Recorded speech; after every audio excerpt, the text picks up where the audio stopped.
CR7 Lionel Messi wala Kylian Mbappé fijoɓe lolluɓe windere nde hokkodiri aadi gila e 11 ndu lewru jeegaɓoru e nder Foolotiro fijo balon adunaaru kono ko hommbo wonata yeeso hikka. Kylian Mbappé hino wawa wonde fijowo ɓurɗo naadude loggi e taarika coupe du monde. O faransinajo naadi loggi 12 ko kanko ardi kippu faransi. O fijowo mo duuɓi 27 hino miiji naɓugol deesewal ngal.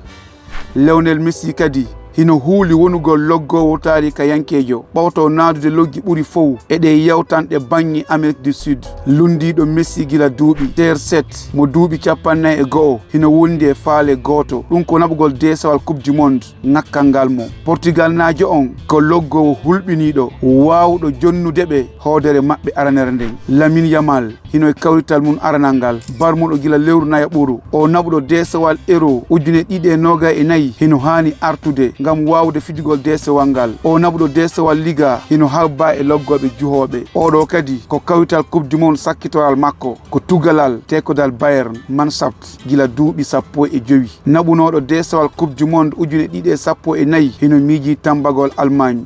Fijidowo Emmanuel Neuer, Harry Kane, hoorejo o kippu Angleterre naajo wonduɗo e faale logguɗo laabiji 61 hikka e kawiteɗen fow bambu e kippu trillion song ngam deesewal aranal gila 1996. Mo Real Madrid hoolori emo Brésil weltorali taho. Vinicius hino faala lootude mbaadi sele sawo wonɓe jogude ɓawngal deesewal gila 2002. fii kala hitaande nden moƴƴiranomo fota e Liverpool komo Mohamed Salah woni lekki kippu Égypte wakkiliɗo komo Mohamed Salah wakkoto ɗimmoɓe mumɓen ngam polgal mum aranal ngal lannode nden ko wondude Erling Haaland wonɗo fuɗɗade kawte windere yankeje e Norvège. Loggowo ɓurɗo himmude e kippu makko on loggi 55 marɗo duuɓi 25. Loggowo Manchester City on hino miiji juhugol hatta o hoyɗa e tawdede mutotoɓe ɓen. E onolle ko hommbo wonata fijowo ɓurɗo e lollude